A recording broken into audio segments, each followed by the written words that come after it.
Hello students, how are you? I hope you are good बच्चों. So today's topic which is related to tenses. Very good. Tenses means time बच्चे, time को existence दिखाता है, तो उसको read out करते हैं, read and learn. Verbs have been tenses. Verbs क्या होती है? Verbs के पास tenses होते हैं बच्चा. और tense tells us about the time of an action. Action के time को बताते हैं tenses. Basically there are three tenses: present, past and future. We use is, am or has, have in present tense. We use was, were, had in past tense. We use will and shall in the future tense. So is, am, are, was, were are the forms of verbs be. Yes. So यहाँ पर बच्चे classification के साथ देखते हैं. Present tense के अंदर a verb which refers to present time is said to be in present tense. Example, I sleep, you write, Riya plays. Past tense के अंदर a verb which refers to past time is said to be in the past tense. Example, I slept, you wrote, Riya played. Future tense में a verb which refers to future time is said to be in the future tense. Example, I will sleep, you will sleep, Riya will sleep. Simple present tense में बच्चा कुछ example के साथ आपको समझाया यहाँ पर, तो समझेंगे इनको. सिंपल प्रेजेंट टेंस को हम टेंसेस में या सेंटेंसेस के अंदर कैसे यूज कर सकते हैं.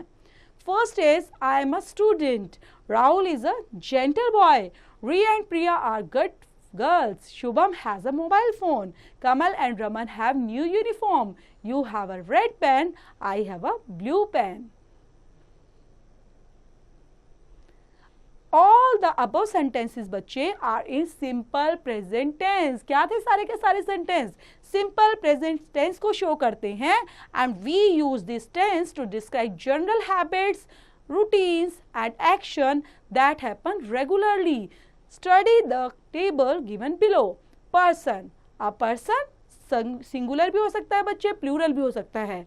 देख रहे हो, पर्सन तो बोला, लेकिन पर्सन तो एक और बहुत सारे भी हो सकते हैं ना, सिंगुलर भी और प्लूरल भी. तो फर्स्ट पर्सन को आई सिंग, ओके, और प्लूरल होंगे तो we sing. Second person you sing. Third person he she it sings, and plural के अंदर दे सिंग. See how the verbs in present tense charges with first, second and third person. तो हम कैसे इनको चेंज कर सकते हैं बेटा, फर्स्ट, सेकेंड और थर्ड पर्सन के according. First rule is when the subject is singular. जब हमारा सब्जेक्ट सिंगुलर होता है, the verb is singular. We add s or es to the verb in third person. Singular subject जब हमारा third person होता है तब हम उसमें s ऐड करते हैं. जैसे एग्जाम्पल ही. अब ही क्या था बच्चे, थर्ड पर्सन, और थर्ड पर्सन के अकॉर्डिंग हम क्या ऐड करेंगे, एस. एक्शन वर्ब के साथ एस को ऐड करेंगे. ठीक है, he writes a letter. Second rule is when the subject is plural. अगर हमारा सब्जेक्ट बच्चे प्लूरल होता है, the verb is also plural, तो वर्ब भी कैसे आएगी, प्लूरल ही आएगी. एग्जाम्पल के लिए दे. अब दे क्या है, सब्जेक्ट, वो प्लूरल है. सो यहाँ पर राइट अ लेटर, तो वर्ब भी हमारी प्लूरल में ही जाएगी. However we use a plural verb with the pronoun I. Example, I write, I play, I sing. Choose and write. Choose the correct verb from the brackets and fill in the blanks. So correct verb आपने find out करनी है बच्चे, ढूंढनी है सभी के अंदर से और राइट डाउन करनी है. तो हम एक बार पढ़ लेते हैं, रीड आउट करते हैं सबको.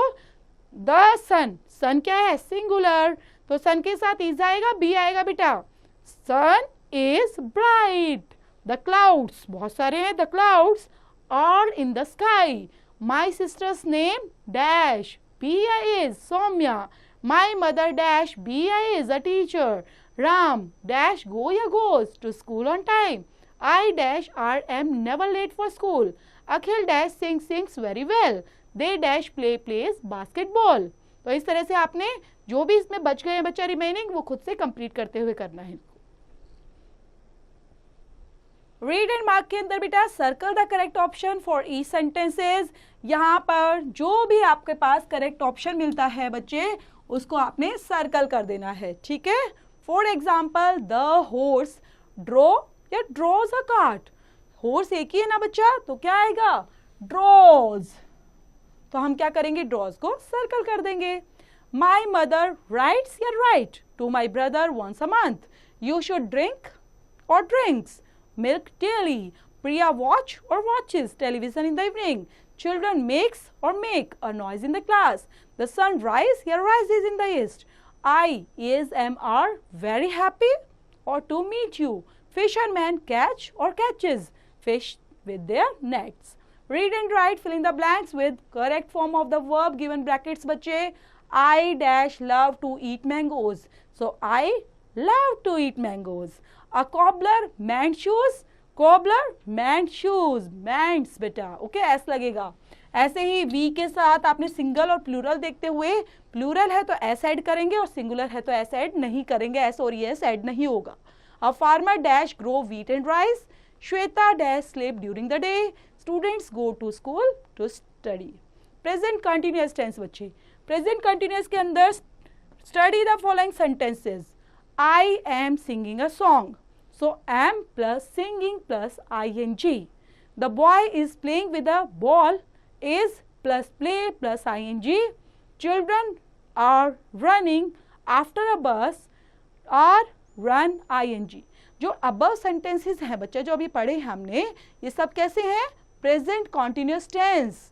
और ये जो टेंस है वो शो करता है an action that is happening at the moment of speaking, कि जब वो हम बोल रहे हैं तब वो एक्शन हो रहा है बेटा. ओके, वो हैपनिंग हो रहा है उस टाइम पे. तो इसलिए हम प्रेजेंट कॉन्टिन्यूअस का यूज करते हैं. Form of this sentence are made by putting is, am, are before the ing form of the verb. Read and fill. Fill in the blanks with the present continuous form of the verbs given in brackets, students. So first है यहाँ पर आरती, ठीक है. So com को use करते हुए, क्योंकि यहाँ पर वर्ब क्या बेटा है, वो कॉम है ना, तो कॉम के अकॉर्डिंग आपने प्रेजेंट कॉन्टिन्यूस को फॉर्म को यूज करना है, ing लगाना है. Aarti is coming her here. Very good. I dash my school dress. So washing. Is, am, are का यूज भी करना है और ing का भी करना है. सिंगुलर के साथ इज, आई के साथ एम लगेगा बेटा और प्लूरल के साथ आर लगता है.